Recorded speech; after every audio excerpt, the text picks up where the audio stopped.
কথাই ঠিক, পাখিটা তখন ঠিক মাথার উপর দিয়ে উড়ে যাচ্ছিল। তার তখন মেজাজ ঠিক ছিল না।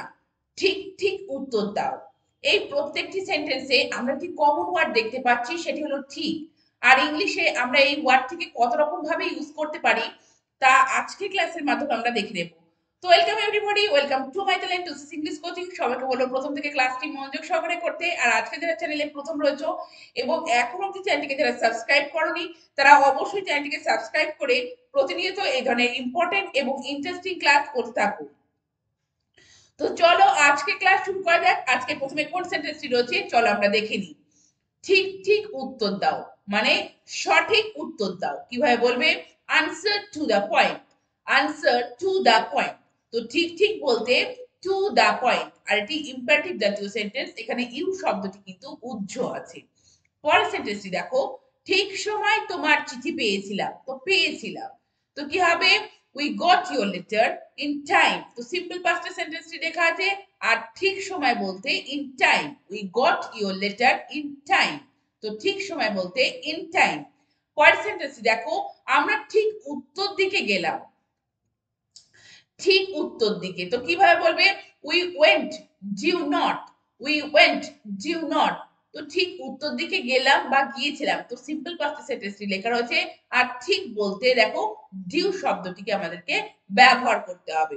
পরের সেন্টেন্সটি দেখো, সে ঠিক 5টায় এলো বা এসেছিল। তো কিভাবে বলবে? হি কেম জাস্ট এট 5। হি কেম জাস্ট এট 5। তো এসেছিল অর্থে কেম, আর জাস্ট মানে ঠিক, জাস্ট এট 5 অর্থাৎ ঠিক অর্থে জাস্ট শব্দটিকে আমাদেরকে ব্যবহার করতে হবে। ঠিক পাঁচটা বলতে জাস্ট এট 5। পরের সেন্টেন্সটি দেখো, তোমার কথাই ঠিক। তো কিভাবে বলবে? You are right.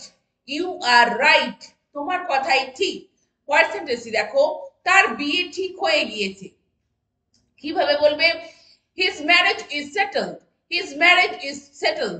তো বিয়ে ঠিক হয়ে গিয়েছে। তো ঠিক হয়ে গিয়েছে বলতে সেটেল শব্দটিকে আমাদেরকে ইউজ করতে হবে।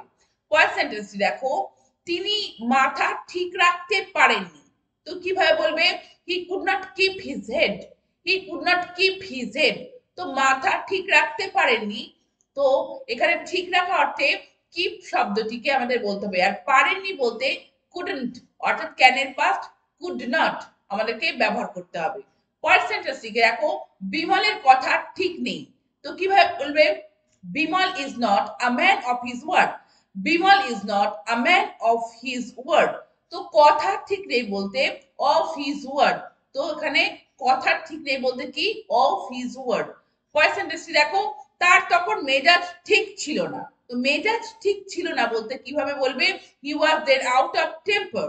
হি was then out of temper. তো মেজাজ ঠিক ছিল না বলতে আউট অফ টেম্পার। পরের সেন্টেন্সটি দেখো, পাখিটা তখন ঠিক মাথার উপর দিয়ে উড়ে যাচ্ছিল। কিভাবে বলবে? The bird was then flying just overhead. The bird was then flying just overhead. তো দেখো ঠিক বলতে জাস্ট শব্দটিকে আমাদেরকে ব্যবহার করতে হবে। পরের সেন্টেন্সটি দেখো, অনুষ্ঠানের তারিখ ঠিক হয়ে গিয়েছে। কিভাবে বলবে? The date of ceremony has been fixed. The date of ceremony has been fixed. তো দেখো ঠিক হয়ে গিয়েছে বলতে ফিক্স শব্দটিকে আমাদেরকে ব্যবহার করতে হবে এবং হ্যাজ বিন ফিক্সড অর্থাৎ সেন্টেন্সটি প্রেজেন্ট পারফেক্ট টেন্সে লেখা হয়েছে। পরের সেন্টেন্সটি দেখো, আমি ঠিক জানতাম যে আপনি আমার জন্মদিনের পার্টিতে আসবেন। তো কিভাবে বলবে? I knew it for certain that you would come to my birthday party. I knew it for certain that you would come to my birthday party. তো দেখো ঠিক জানতাম বলতে এখানে ঠিক শব্দটি বলতে ফর সার্টেন এই শব্দটিকে আমাদেরকে ইউজ করতে হবে। তো তোমরা দেখলে যে কত সহজে আমরা ঠিক এই ওয়ার্ডটিকে বিভিন্ন সেন্টেন্সে ইংলিশে বিভিন্ন ভাবে ব্যবহার করে আমরা সিম্পল বিভিন্ন সেন্টেন্স কত সহজে একে অপরকে বলতে পারি। তো এই ধরনের সেন্টেন্স অবশ্যই একে অপরকে বলে প্র্যাকটিস করতে থাকো। আর চ্যানেলটিকে সাবস্ক্রাইব রেখো নিয়মিত ক্লাস করার জন্য। Thank you very much. Thank you for watching this video.